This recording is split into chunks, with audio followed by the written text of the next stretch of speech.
Tanda rezeki tak berkat bila kita ni kedekut.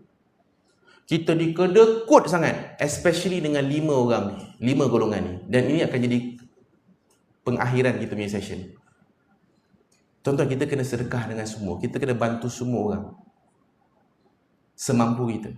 Tapi 5 golongan ni perlu diutamakan. Pertama siapa?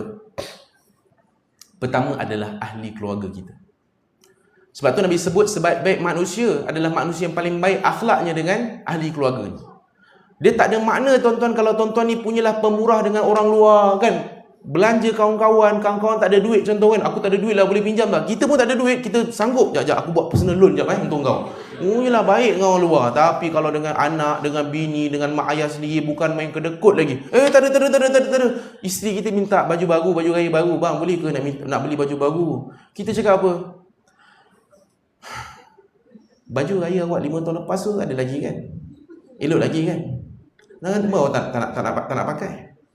Tuan-tuan, bukan main kedekut lagi dengan bini sendiri, dengan anak-anak sendiri. So, golongan pertama lebih layak terima kita punya sedekah kita, bantuan kita, kebaikan kita adalah ahli keluarga kita.